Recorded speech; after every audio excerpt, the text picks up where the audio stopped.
Dear students, how are you? I hope you all will be fine and safe at your home. As you know, yesterday we start your exercise we complete your exercise 6.2. Today we start your exercise 6.3.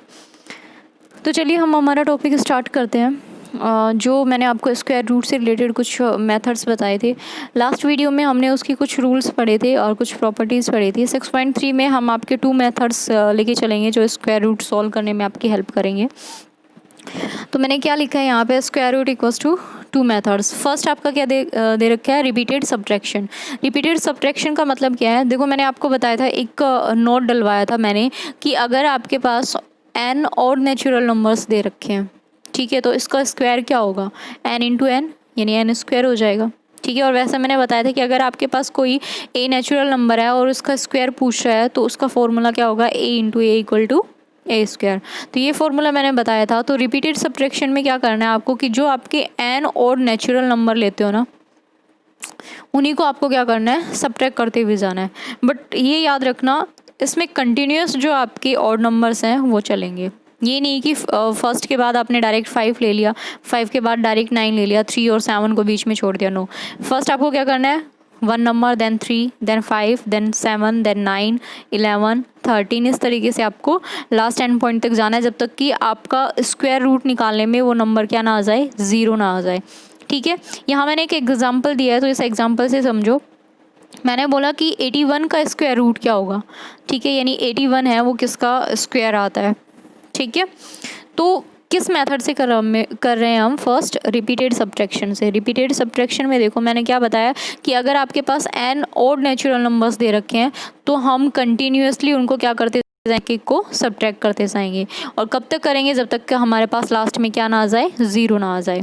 तो जितनी बार भी ये steps आएंगी ना, यानी 9 times I या 10 times I, तो जितने टाइम आई वही आपका क्या हो जाएगा, इसका स्क्वायर आंसर हो जाएगा। ठीक है, तो जैसे 81 का मैंने पूछा यहाँ पे, तो 81 में फर्स्ट आपका ऑड नंबर क्या है, 1, देन उसके बाद 3, फिर 5, फिर 7, फिर 9, 11, 13, 15, 17, 19, 21, 23। इस तरीके से आपको और नंबर्स तो सबको पता होगा, यानी जिसके हम पेयर्स नहीं कर सकते, यानी कंप्लीट पेयर ना बनते हो जिसके, वो सारे किस में आते हैं, और नंबर्स में आते हैं। तो 81 में से हमने फर्स्ट क्या सब्ट्रैक्ट किया, 1 सब्ट्रैक्ट किया, तो हमारे पास क्या आया, 80। अब जो 80 आया है ना, जो आंसर आया है, इस 80 में हमें कितना सब्ट्रैक्ट करना है, 3, क्योंकि 1 के बाद क्या आता है, 3 और नंबर आता है, तो 3 सब्ट्रैक्ट किया तो क्या आया, 77। अब 77 में हमने कितना सब्ट्रैक्ट किया, 5 सब्ट्रैक्ट किया, 5 सब्ट्रैक्ट होने के बाद कितना आया, 72। फिर 72 में 7 सब्ट्रैक्ट किया, 65 आया। 65 में हमने कितना सब्ट्रैक्ट किया, 9, देन उसके बाद 56 आया। 56 में हमने सब्ट्रैक्ट किया 11, 45 आया। 45 में हमने सब्ट्रैक्ट किया 13, 32 आया। 32 में हमने सब्ट्रैक्ट किया 15, 17 आया। और 17 में से 17 सब्ट्रैक्ट किया तो हमारे पास क्या आ गया, 0। यानी जहाँ तक आप, जब तक आपका आंसर 0 ना आ जाए तब तक आप उसको क्या करते जाओगे, सब्ट्रैक्ट करते जाओगे। तो 0 हमारी कितने स्टेप में आया, देखो फर्स्ट, सेकंड, थर्ड, 4, 5, 6, 7, 8, 9, यानी 81 किसका स्क्वायर रूट है, 9 का स्क्वायर रूट है। ओके, तो ये आंसर हो जाएगा। वैसे देखो इसमें बहुत लंबा प्रोसेस है, ये तो चलो आपका 81 बहुत छोटा नंबर दे रखा था। अगर आपके पास 1000 या 10,000 में नंबर आ जाएंगे तो आप वहाँ कैसे करोगे, ये बहुत लंबा मेथड चला जाएगा इस तरीके से। तो ये मेथड आपका बुक में इतना यूज़ नहीं होता है, यानी जितने भी आगे क्लासेस में जाओगे तो आपका एक सेकेंड मेथड आता है प्राइम फैक्टराइजेशन का, यानी उसमें आपके जो प्राइम नंबर्स होते हैं उनको फैक्टर करके लिखना होता है और वही उसका स्क्वायर में फॉर्म में स्क्वायर रूट आता है। तो हम सेकंड मेथड हर बार यूज़ करते हैं। जो रिपीटेड सब्ट्रैक्शन है, इसके 1-2 क्वेश्चंस हैं आपकी एक्सरसाइज में, बाकी ये मेथड है वो इतना वैलिड नहीं है क्योंकि इसमें बहुत लंबा प्रोसेस हो जाता है। ठीक है, तो चलिए अब हम हमारे एक्सरसाइज के क्वेश्चन स्टार्ट करते हैं। फर्स्ट क्वेश्चन क्या दे रखा है, what could be the possible ones digit of the square root of each of the following number, यानी जो आपके नंबर्स दे रखे हैं स्क्वायर रूट, तो उनका ये बताना है कि फर्स्ट डिजिट यानी यूनिट डिजिट क्या होगा। जैसे मैंने आपको बताया था, 4 नोट्स मैंने आपको डलवाए थे कि अगर किसी नंबर के लास्ट में 1 और 9 आता है, यानी यूनिट नंबर 1 और 9 है, तो इनका स्क्वायर करोगे तो क्या आएगा, 1 आएगा। ठीक है, सेकंड मैंने क्या बताया था कि अगर किसी नंबर के लास्ट में 3 और 7 आता है तो स्क्वायर करने पर यूनिट डिजिट क्या आएगा, 9 आएगा। इस तरीके से मैंने 4 नोट्स डलवाए थे और मैंने आपको बोला भी था कि ये चारों नोट्स बहुत इंपॉर्टेंट है, आगे आपके क्वेश्चंस में काम आएंगे। तो वही यहाँ पे भी वही 4 नोट्स आपके यूज़ होंगे। जैसे आपका इसमें फर्स्ट क्वेश्चन दिया 9801, इसमें आपको क्या बताना है कि यूनिट डिजिट क्या होगा स्क्वायर करने पर। तो मैंने क्या बोला था, जो यूनिट डिजिट है उसी का हम स्क्वायर कर दें, क्योंकि यूनिट डिजिट से ही हमारा यूनिट डिजिट आएगा मल्टीप्लाई करने पर। तो जैसे यूनिट डिजिट हमारा क्या है, 1 है, तो 1 को हम किससे मल्टीप्लाई करेंगे, 1 से, क्योंकि हमारा फॉर्मूला क्या है, n equal to n into n equal to n square. ठीक है, यही स्क्वायर निकालने का फॉर्मूला है। तो 1 को 1 से मल्टीप्लाई करोगे तो क्या आएगा, 1 आएगा।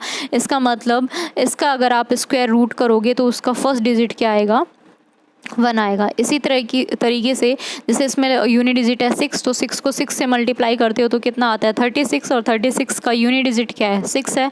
इसका मतलब इसका यूनिट डिजिट क्या होगा, 6 होगा। तो ये बहुत ईजी क्वेश्चन हैं, ये क्वेश्चन तो आप कर लोगे। हम क्वेश्चन नंबर 2 की ओर चलते हैं। क्वेश्चन नंबर 2 क्या बोल रहा है, without doing any calculation find the numbers which are surely not perfect square.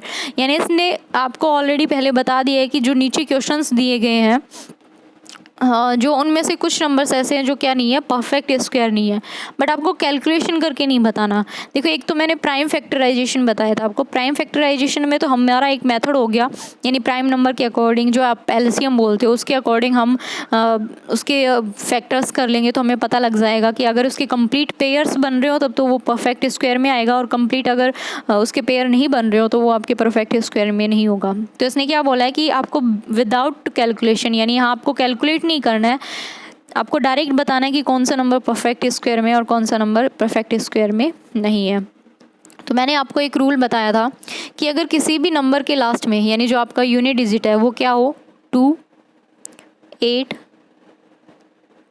3, 7 और 0 आपका और नंबर में आए तो इनका कभी भी क्या नहीं होता, परफेक्ट स्क्वायर नहीं होता। यानी अगर किसी नंबर के लास्ट में आपके पास 2, 3, 7, 8 और 0 और नंबर्स में आ रहा हो तो वो कभी भी आपका क्या नहीं होगा, परफेक्ट स्क्वायर नहीं होगा। तो सीधा सा जब रूल आपको पता है तो इजीली आप देख के पहचान सकते हो कि कौन सा नंबर परफेक्ट स्क्वायर है और कौन सा नंबर नहीं है। तो फर्स्ट आपका दे रखा है इसमें 153 में फर्स्ट यूनिट डिजिट क्या है, 3 है। ठीक है, इसका मतलब ये क्या हुआ, नॉट परफेक्ट स्क्वायर। क्यों नहीं है, क्योंकि हमारे पास परफेक्ट स्क्वायर हम किसको बोलते हैं, जिसके लास्ट में क्या हो, 0, 1, बट 0 यहाँ किस में है, इवन नंबर में। ठीक है, यहाँ 0 का याद रखना, यहाँ इवन नंबर में 0, 1, 4, 5, 6, 9। अगर किसी नंबर के लास्ट में ये 6 नंबर आते हैं, ठीक है, तब तो वो आपका परफेक्ट स्क्वायर है, अदरवाइज नहीं है। तो ये 5 नंबर्स चेक करते जाओ। मैंने सॉल्यूशन में जैसे लिखा है, since all perfect square numbers contain their units place digit 0, 1, 4, 5, 6, 9 और 0 यहाँ याद रखना क्या है, आपका इवन नंबर की फॉर्म में होना चाहिए। ठीक है, so only 441 has its units digit 1। यानी इनमें से, इन 6 नंबर में से ओनली 1 नंबर आपका क्या है, यूनिट डिजिट में आ रहा है इसका। ठीक है, तो ये क्या होगा आपका,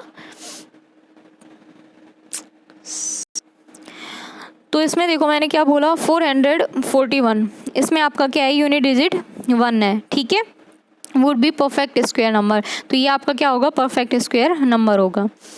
other 3, 153, 257, 408 are not a perfect square. ये परफेक्ट स्क्वायर क्यों नहीं है, क्योंकि इसमें 3, 7 और 8 आ रहा है यूनिट नंबर, तो ये आपका परफेक्ट स्क्वायर नहीं होगा।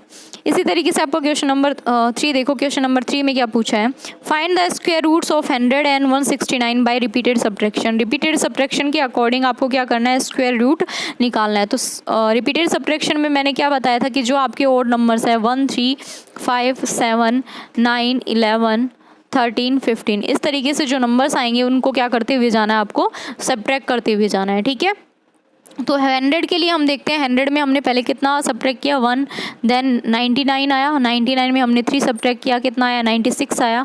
96 में हमने 5 सब्ट्रैक्ट किया, कितना आया, 91 आया।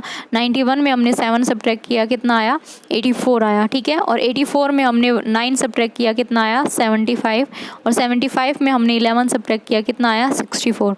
और 64 में हमने कितना सब्ट्रैक्ट किया, 13। यानी 100 का स्क्वायर रूट कब आएगा? जब तक हमारे पास ओड नंबर्स को सब्ट्रैक्ट करते करते क्या ना आ जाए, 0 ना आ जाए। ठीक है, तो 19 -19 लास्ट में 19 ओड नंबर पे आपका क्या आ रहा है? 0 आ रहा है। तो कितने बार कितनी स्टेप यूज़ हुई है? 1 2 3 4 5 6 7 8 9 10। इसका मतलब 100 का अगर आप स्क्वायर रूट करोगे तो क्या आएगा आपका? 10 आंसर आएगा। ठीक है, this subtraction is completed in 10 steps. यानी ये जो सब्ट्रैक्शन है वो कितने स्टेप में कंप्लीट हुआ है? 10 स्टेप्स में हुआ है। इसका मतलब 100 का स्क्वायर रूट क्या आएगा? 10 आएगा। ओके, इसी तरीके से हम 169 का निकालते हैं। 169 में भी हमने पहले 1 सब्ट्रैक्ट किया, then 3, then 5, then 7, then 9, then 11, then 13, then 15, then 17, then 19, then 21, then 23 and then 25। 25 पे आकर हमारा आंसर क्या आ रहा है? 0 आ रहा है। इसका मतलब यहाँ हमारा परफेक्ट स्क्वायर कंप्लीट हुआ। बट ये कितने स्टेप में कंप्लीट हुआ है? देखो मैंने स्टेप लिख रखी है 1 2 3 वाइज। लास्ट स्टेप कितनी है? 13। इसका मतलब 169 का अगर आप स्क्वायर रूट करोगे तो आपका आंसर क्या आएगा? 13 आएगा, क्योंकि इस रिपीटेड सब्ट्रैक्शन में हमारी स्टेप कितने स्टेप में कंप्लीट हुआ है? ये सब्ट्रैक्शन 13 स्टेप में कंप्लीट हुआ है। ठीक है, तो इसका आंसर क्या आ गया? 13। तो ये आपकी एक्सरसाइज 6.3 की 1 to 3rd क्वेश्चंस थे।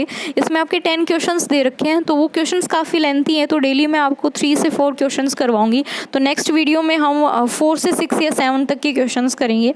तब तक के लिए बाय बाय, टेक केयर।